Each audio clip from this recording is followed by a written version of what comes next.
net hoor, oom Cassie kan kom my mooi hoor. Okay. Net voor ons vanoggend begin lees uit die woord van God, is daar nog een laaste afkondiging.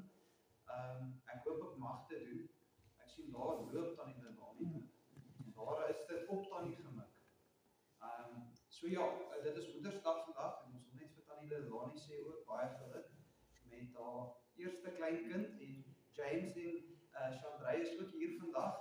Hulle het net so rukkie terug getroud, maar ons sê vir Chandray ook, ons is baie bly saam met julle en saam met James, saam met jou ook. En mag die Here hierdie kleintjie seën, beskerm en mag hom ook op haar lei. Okay, dankie julle. Julle kan dan vir my oopmaak by Efesiërs 3 vers 1 tot 5 asseblief. Efesiërs 3 vers 1 tot 5 vanoggend.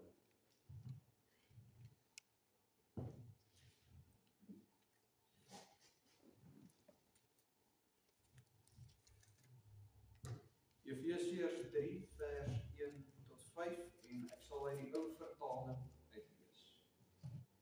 Net voordat ons lees, kom ons sluit die oë en dan nader ons die Here. Vader, ons sê vir U dankie vir hierdie geleentheid, liewe Heer.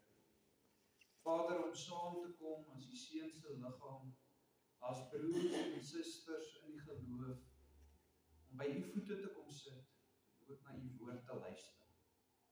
Vader, waar ons vandag oor 'n konsep praat wat heilig is, 'n konsep praat wat U plan was van die begin af, en dit is U kerk. Vader, mag U ons harte en ons ore oopmaak. Mag ons 'n dieper verstaan van U plan verkry, van U weë en van U wil. En Vader, mag U ons lei om op 'n meer doelgedrewe manier die boodskap van U woord ook uit te dra. Vader, elke persoon wat hier sit vanoggend is gebroken en ons is absoluut niks sonder U. Maar Vader, mag U Gees ons lei, mag U Gees ons rustigheid gee en ons denke sluit vir die besige wêreld daar buite. En mag U ons laat herfokus op U woord, op U en op U seun. Vader, ek vra al hierdie dinge in U heilige naam. Amen.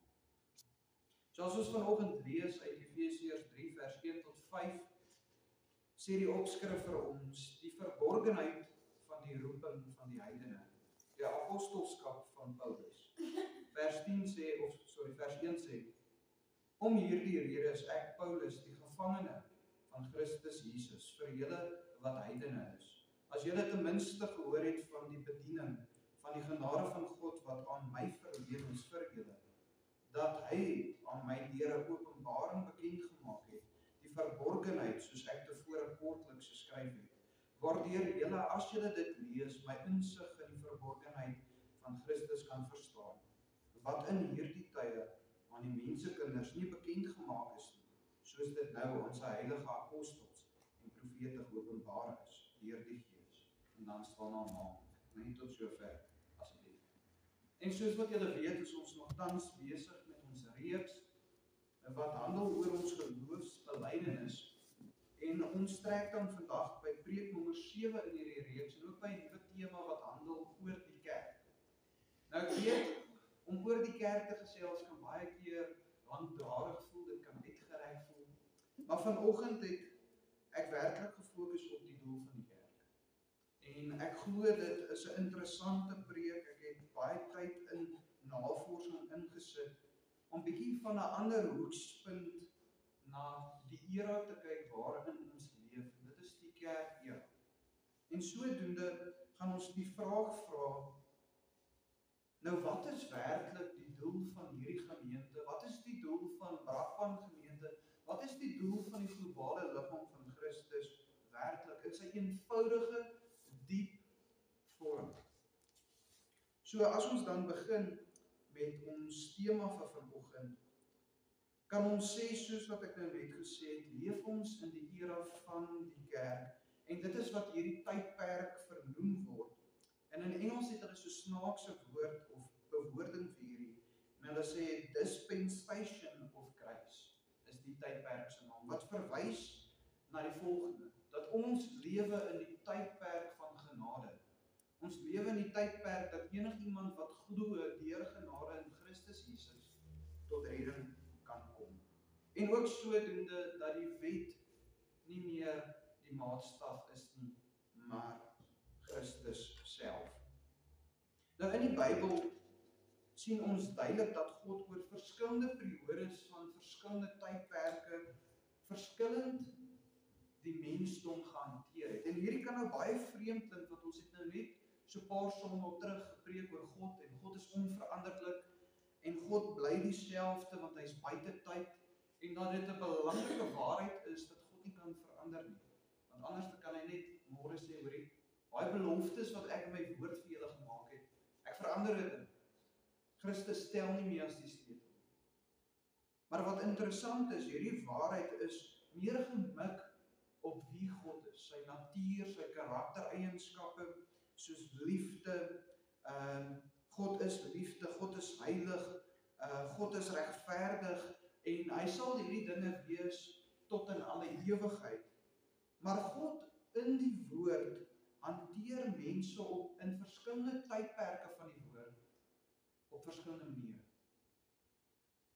Maar sy boodskap het nog altyd dieselfde gebly, maar sy metodes was net verskillend.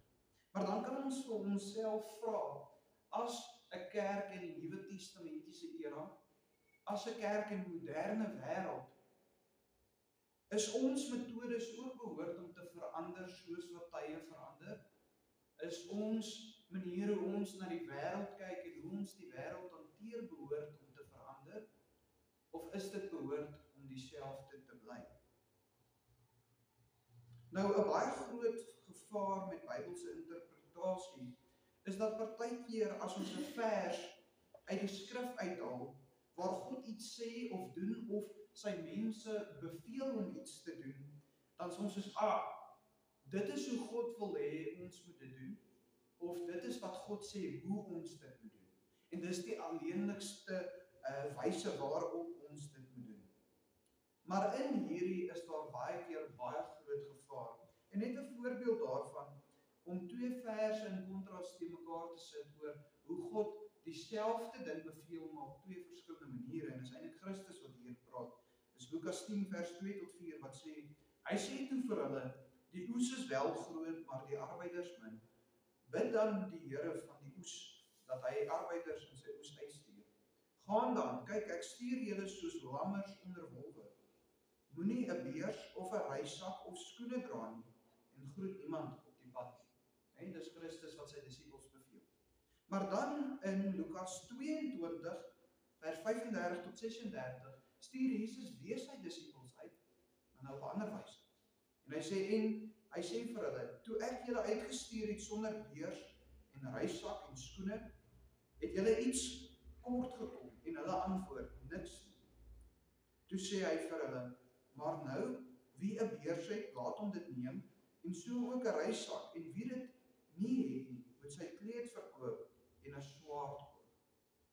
En ek hoop julle sien dat as ons nou net die een gedeelte uitgehaal het buite konteks, sou ons gedink het vandag, soos met die sok kombuis, of as ons uitgaan en ons gaan praat met mense, moet ons skaalvoet gaan, eerstens, ons mag nie jou beursie vat nie, jy mag nie 'n reissak vat nie, en jy moet met iemand praat op pad daartoe. Nee? En dit is wat die mensdom baie keer doen met die woord van God. Ons is baie amper soos 'n perd met klappe op. Ons fokus net op daai gedeelte, en nou mag net daai gedeelte saak buite konteks van die res van die skrif. En ek dink nog 'n goeie voorbeeld vind ons in Handelinge 4, of in Handelinge, vind ons 4 gevalle waar mense in tale praat. Nee, 4 gevalle. Nou wat baie interessant is, en ek het my feite gaan dubbel seker maak, die tydperk van Handelinge was 35 jaar.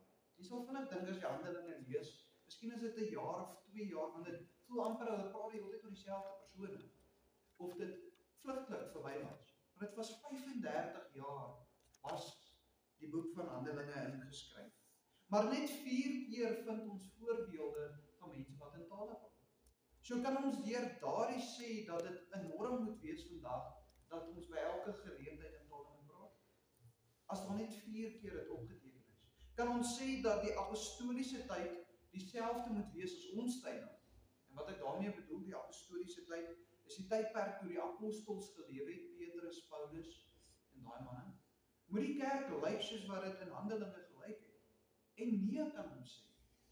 Ja, daar is definitief dinge wat dieselfde is, ons dien dieselfde God, maar God werk ook op verskillende maniere met mense in verskillende tye.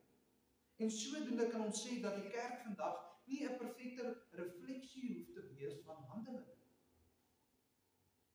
En sodoende kan ons sê dat dit miskien mag bietjie anders lyk. Maar daar is een aspek wat waar is van elke tydperk hier op aarde. En dit is eintlik my fokus vir vandag. En ons gaan kyk van Genesis af na elke tydperk. Daar is 6. Ons is in die 6de tydperk tans en dan is daar 7de een wat met die eindtyd werklik gaan plaasvind met die 1000 jaar. Maar die eerste tydperk en eintlik dit wat in elke tydperk gevind word, is die volgende. God gee die mens verantwoordelikheid. Die mens val in sy verantwoordelikheid en God oordeel die mens dan. So as ons kyk na die eerste tydperk, is die tydperk vernoem, die tydperk van onskuld. En dis in die tuin van Eden. En ons almal ken die storie, God gee die mens om verantwoordelikheid, Adam en Eva, en hy sê vir hulle, mag nie eet van die vrug nie, en Freddy sê, dis 'n narkie, en ek sê altyd, dis 'n appel, ek weet nie van julle nie, maar hulle mag nie eet van die vrug nie, hulle val in hulle verantwoordelikheid, en wat gebeur? God oordeel hulle en straf hulle, skop hulle uit die tuin van Eden. Dan bring dit ons by die tweede tydperk. Dit is die tydperk van die gewete, en dit was my interessant om veral hierop te fokus, want dis die tydperk voor die groot vloed, die sondevloed. Nou God het nog nie deur Moses die 10 gebooie aan die mense gegee nie, maar hy het vir hulle 'n gewete gegee om volgens te leef. En God gee vir hulle die verantwoordelikheid om wat te doen? Om volgens die gewete wat hy vir hulle gegee het, regverdigheid in hierdie wêreld toe te pas. Om die regte ding te doen. En wat doen die mens? Die Bybel sê vir ons die wêreld of die aarde is vol sonde geraak en God was spyt dat hy die mensdom gemaak het. En sodoende val die mense in hulle verantwoordelikheid van die gewete en God oordeel hulle en straf hulle met die groot sondevloed. Dan bring dit ons by die derde tydperk. En hierdie tydperk se naam is die menslike of die tydperk van die menslike goewerment. En die mense in hierdie tydperk moes 'n goewerment stig en ook die wêreld bewoon het. Onthou julle, God beveel die mens, versprei oor die wêreld, maar wat doen hulle? Hulle almal kom saam in hoogmoedigheid, en wat doen hulle? Hulle bou die toring van Babel. En met hierdie toring van Babel en hoogmoed om soos God te wees, val hulle weer in hulle verantwoordelikheid, en God straf die hoogmoedigheid deur verwarring te skep tussen hulle en ook sodoende dat hulle versprei oor die hele aarde. Julle sien weer. Dan bring dit ons by die 4de tydperk en dit is die tydperk van die belofte. En in hierdie tydperk is dit waar God nie meer na die hele mensdom kyk nie, maar hy kies vir hom een nasie uit daai mensdom uit. Nie sodat hulle meer spesiaal moet eintlik wees as die res van die wêreld nie, maar wat hy wil gebruik om die res van die wêreld te beïnvloed. En dit is natuurlik die Israeliete, of Israel. En God gee vir Abraham 'n groot belofte, of eintlik beloftes. En wat is die verantwoordelikheid van die mens? Lewe in God se weë en God se wil, en hulle doen nie. En wat gebeur? God tref hulle met groot siektes, groot droogtes, en hulle trek na Egipte toe, waar hulle later slawe geword het. En dan bring dit ons by die 5de tydperk. Dit is die tydperk van Israel. God kies weer Israel om die lig te wees vir die wêreld. En dit is weer eens nie omdat God dink die res van die wêreld is nie redbaar, of is nie worthy, soos die Engels wil sê, om gered te word, of gekies te word nie. Maar hy kies vir Israel, sodat die res van die wêreld kan sien hoe hulle gehoorsaamheid toon teenoor die Vader, en ook hoe 'n verhouding met die Vader lyk. En sodoende dat hulle die res van die wêreld kan bereik. En dit was deel van wat ons lees in Genesis 12 vers 3, wat sê, en ek sal seën diegene wat jou seën. Hy praat met sy volk. En hom vervloek wat jou vervloek. En in jou sal al die geslagte van die aarde geseën word. En ons weet eintlik dis Christus wat uit die volk uitkom. Maar oorspronklik was die volk ook behoort om heilig te leef, né? want ek is heilig. Ons vind hierdie terme oor en oor in die Ou Testament. En wat het toe gebeur? Israel het gefaal om in die lig te wandel en het sodoende ook wat gedoen? Hulle het ook nie hierdie boodskap van die woord ook uitverdra nie. Nou kan ons sê dat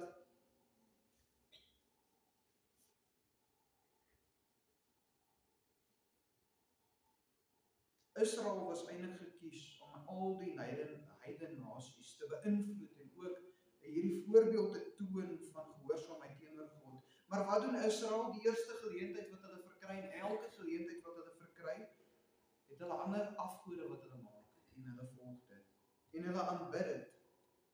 En so kan ons sê verder aan kom die Messias wat uit die bloedlyn uitkom en hulle verraai hom ook en maak hom dood. En eintlik kan ons sê dat hulle elke nuwe profeet wat God gestuur het hulle of verstoot, verraai of doodgemaak. Elke liewe een wat God gekies het uit hulle nasie uit om hulle te lei, het hulle verraai. En sodoende kan ons sê met Christus het hulle geweet wat was elke teken van die Messias. En Christus het voldoen aan elke profesie, maar weer eens hulle hoogmoedigheid het hulle verblind en hulle het gefaal in hulle taak om die lig te wees. En dan bring ons dit by die volgende punt. En ons kan sê, ons kan definitief daaraan vashou dat ons vandag God se wil kan ken vir die kerk, want God se woord is daar. Die enigste rede hoekom ons nie altyd in God se wil leef nie, is om 'n rede ons nie ingestel is om volgens dit te leef. Onthou, ons het al gesê dat 99% van alle sondes wat jy doen, is sondes wat jy doen wetend, met hoogmoedigheid. Daar's 1% wat miskien per ongeluk kan gebeur. En ook nie per ongeluk nie, maar ook omdat jy nie oplettend is nie. En sodoende kan ons sê, vandag by Springbaptiste kerk, of by Brakpan, of by watse kerk, of in die wêreld, as ons val in ons staak as kerk, wie se skuld is dit? Ons. Dis nie die wêreld se nie, dit is ons sin wat hier binne is, wat sê ons is uitverkiestes van God, en dan klink ons net soos die Fariseërs, wat ook niks bewerkstellig het. En toe Israel gefaal het in hulle taak, wat was die volgende plan? En wat was eintlik altyd die plan? En dit is die volgende tydperk. Die tydperk van die kerk, van die liggaam van Christus, en dit is die tydperk waar ons in vandag leef. Die era van die kerk en van genade. In Handelinge 7 het Israel 'n laaste kans gehad om in hierdie tydperk dinge reg te maak.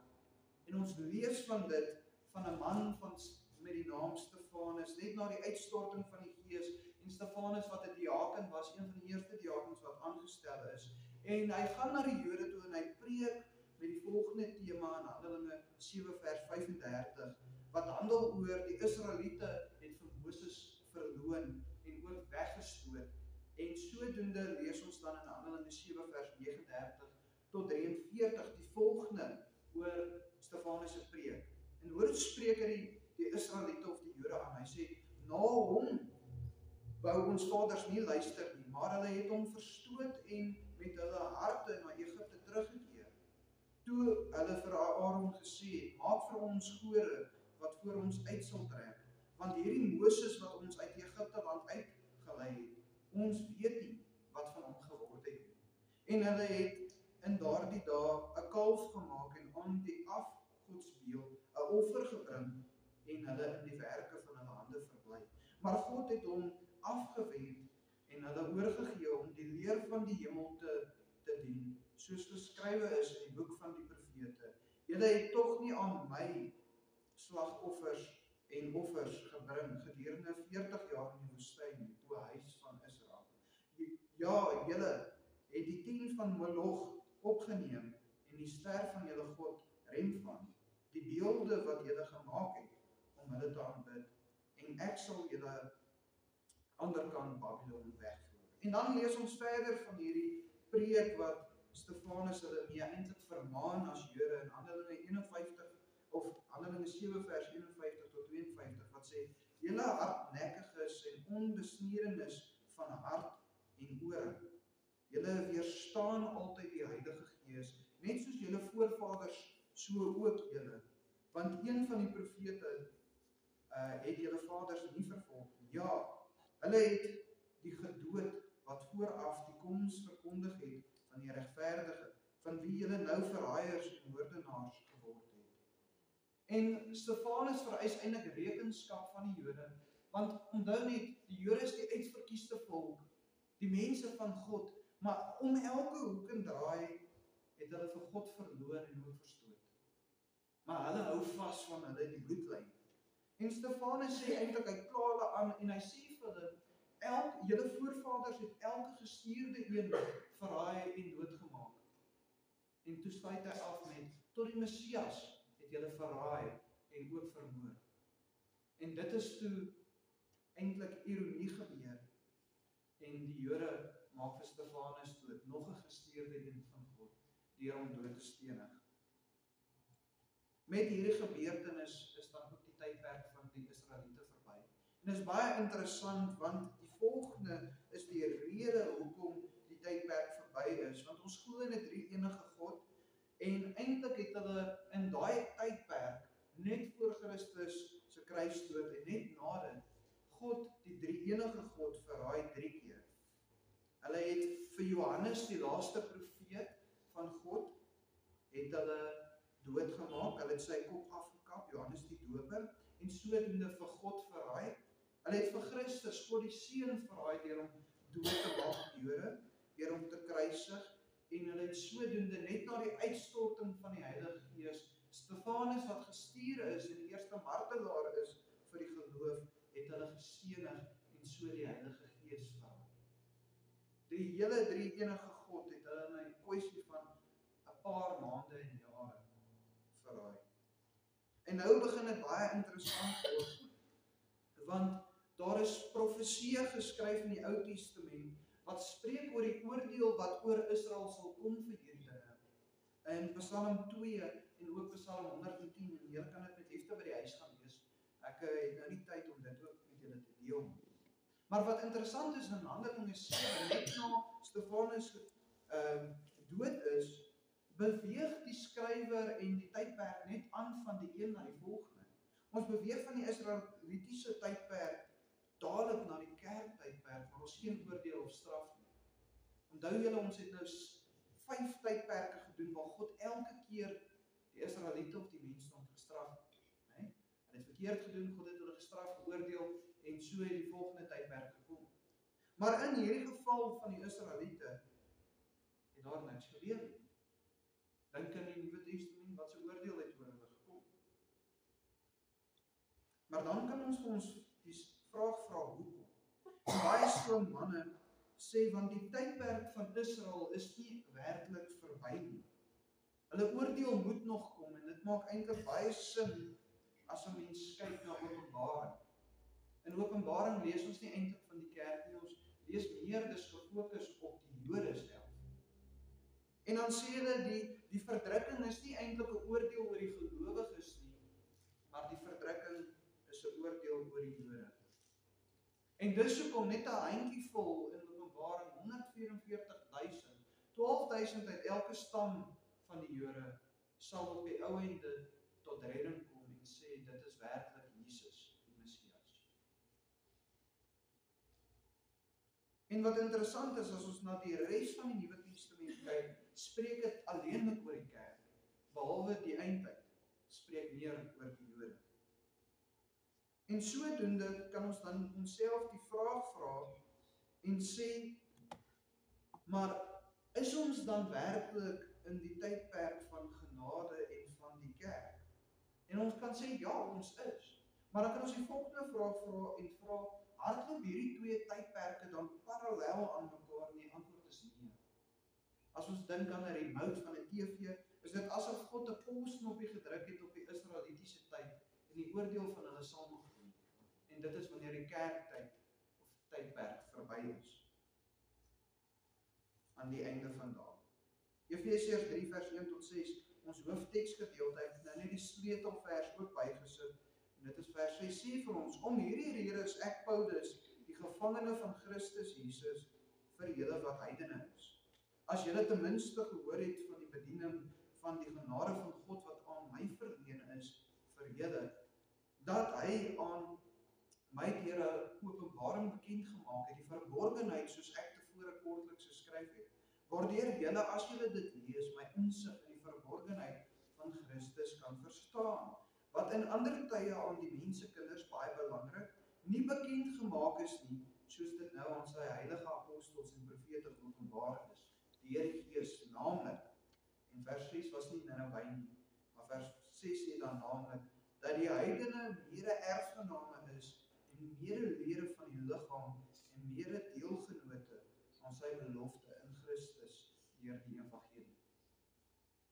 Nou ons sien Paulus verwys na die tydperk van die kerk as 'n verborgenheid, as 'n geheimenis. Niemand het geweet daarvan nie. Niemand het geweet hierdie tydperk gaan plaasvind nie. Hulle het geweet van die Messias, maar onthou die Joodse idee van die Messias was meer 'n Dawid. 'n koning wat gaan kom heers op aarde, wat soos Dawid hulle gaan bevry onder 'n juk van slawerny uit, wat eintlik die Romeine sou oorwin het. Dit was hulle idee van die Messias. Glad nie dat die Jode eintlik nie meer die sentrale punt sal wees nie. En sodoende kan ons ook sien dat Paulus sê dat hierdie ekstra tydperk, hierdie kerktydperk, nie eens raak gesien was deur enige Ou Testamentiese profeet.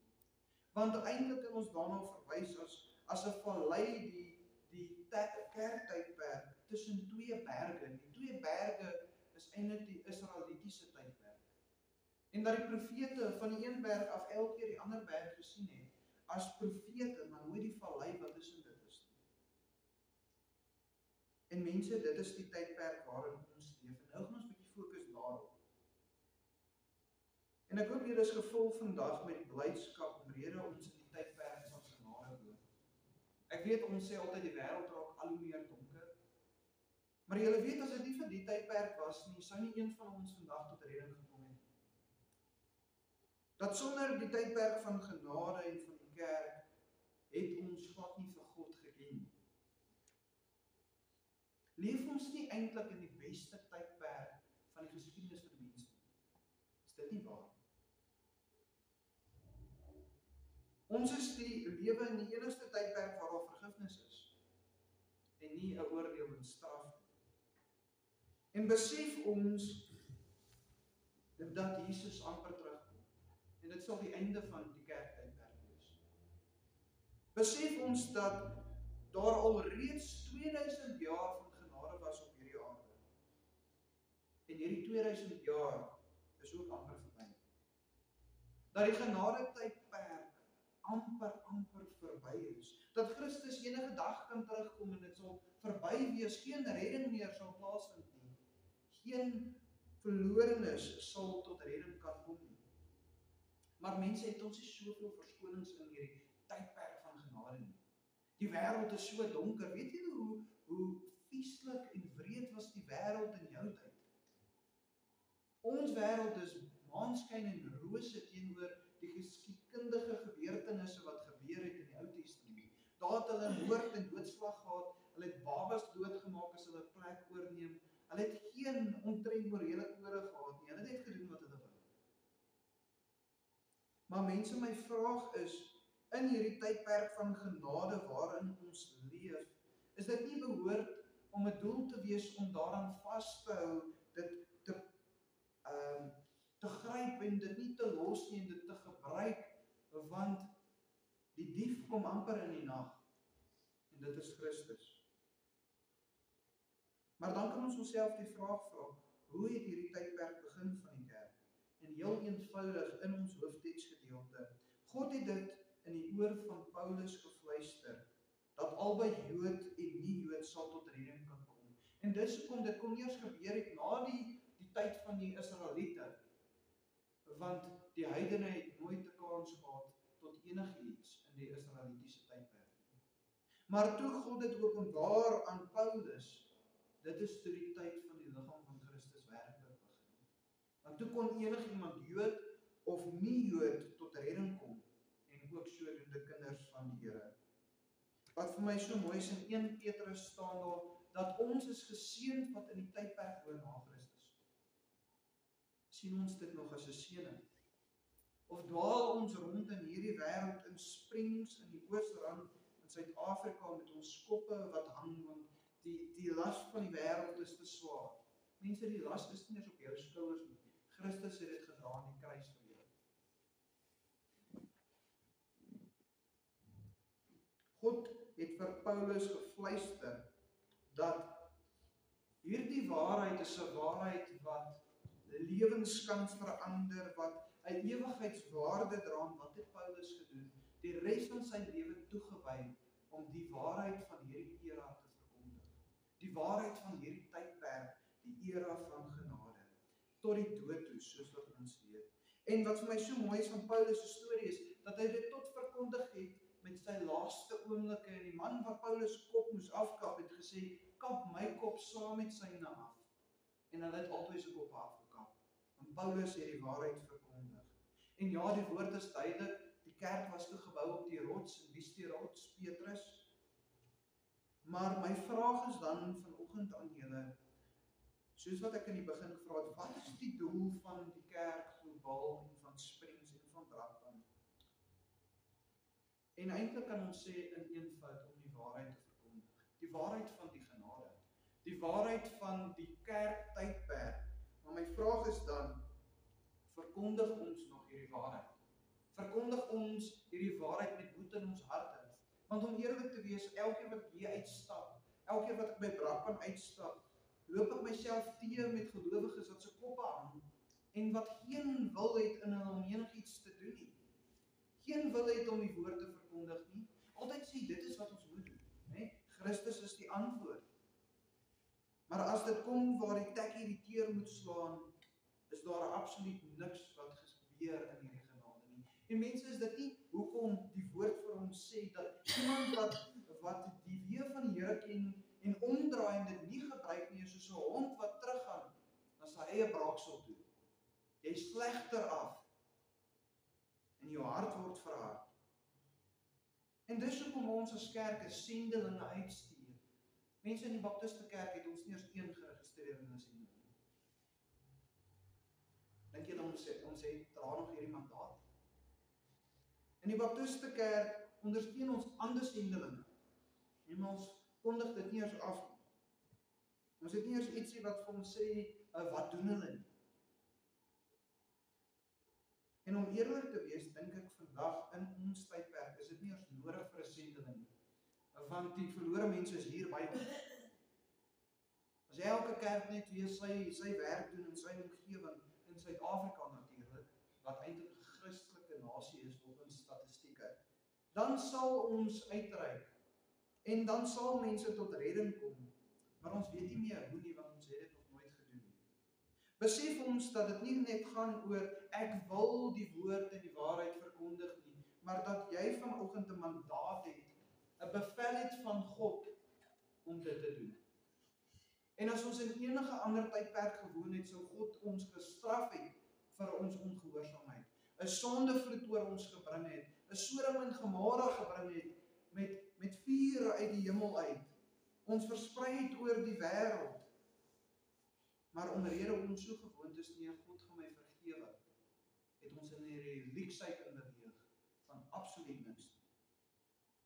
En mense, ek hoop ons word bemoedig en word vermaan, en ek self ook, deur hierdie dat ons leef in die beste tyd wat daar was al ooit op hierdie aarde. Mag ons dit begin gebruik en die doel van die kerk uitleef, en dit is om die waarheid te versprei. Die waarheid van die tydperk. Jy hoef nie elke boek in die Bybel te ken nie, maar as jy vir Christus ken, is dit genoeg. Jy hoef nie 'n teologiese graad te hê nie. Want God woon in jou. En as God in jou woon en vir jou staan, wie kan teen jou staan?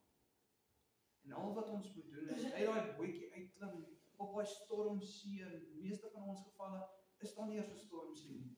Dis net 'n see. En geloof jy dat as ek op daai water klim, gaan ek nie in daai water insak nie. Maar ek gaan my roeping en die doel van my redding uitleef, sodat Christus verheerlik kan word sodat daar 'n feesviering kan wees in die hemel. Mense, die is die doel van die kerk. Daar's net nog een tydperk oor en dan is daar 7, dan is dit volmaak. En dit is die tydperk na Christus se koms. En dan is dit verby. Jou geliefdes wat nie die Here ken nie, dis verby. Jou vriende wat nie die Here ken nie, dit is verby. Jou kinders, jou man, jou niggies, torre mense by die werk, hulle sal verlore wees. En ons absoluut niks wat jy kan doen daaraan. So begin nou. Plan die staadjie, God laat dit groei. Dis al wat jy moet doen. Kom ons leef in gehoorsaamheid en mag ons dit saam doen. As Springs Baptiste Kerk, as Brakpan, as medegelowiges. Ons hoef dit nie op ons eie te doen. Kom ons doen dit saam. Amen. Kom ons sluit die oë. Vader, ons prys U vir hierdie wonderlike geleentheid om net weer te herfokus op wat is die doel? Wat is die doel van vanoggend? As dit nie is in die lyn van om U woord uit te dra en U waarheid nie, wat maak ons nie meer? Vader, help ons om van nou af elke keer enigiets wat met die kerk te doen het, met U liggaam, met U genade, mag ons dit met groot respek doen. Mag ons begin leef asof ons werklik tot redding gekom het. Mag ons dit nie van selfsprekend neem nie, maar mag nie begin dinge gebeur hier in ons midde. Vader, ons land, hierdie wêreld is verlore. Ons sit met gemeentes wat onbekeerd is en wat sonde loop regdeur. Mag U ons reinig, vernuwe en ook herskep in hierdie doel van U. Mag U ons die grootste vrymoedigheid gee om geen skaamte te hê as ons U Seun se naam verkondig nie. Mag ons dit doelgedrewe doen en ook mag dit vir ons groot vreugde bring in elke situasie. Dat ons gelowiges sal wees wat se koppe op is, want die Here is saam met ons. Niemand kan dit van ons af wegsteel nie. Niemand kan die ewige neem van ons af nie. Maar Vader, help ons om veranderd te leef. En Vader, ek prys U ook vanoggend vir die dinge wat U in ons gemeentes doen, die mense wat groei, die geloof wat ons het, Liewe Heer. Ons kan nie dit eers begryp, die genade wat betrokke is met dit. Maar Vader, mag ons nou hierna, nie net as ons hier uitstap nie, maar as ons nou sing, mag ons dit doen tot eer en verheerliking van U naam. Mag ons dit begin doen in gehoorsaamheid, met groot vreugde en blydskap in ons hart. Amen. Julle kan staan asseblief en dan gaan ons afsluitingslied. Staan dan en ontvang die seën. Die Here is langs jou om jou in sy arms toe te vou. Die Here is agter jou om jou teen die aanvalle van die bose te beskerm. Die Here is onder jou om jou te dra as jy val. Die Here is binne jou om jou te lei met sy Heilige Gees. So seën die Here jou tot in alle ewigheid.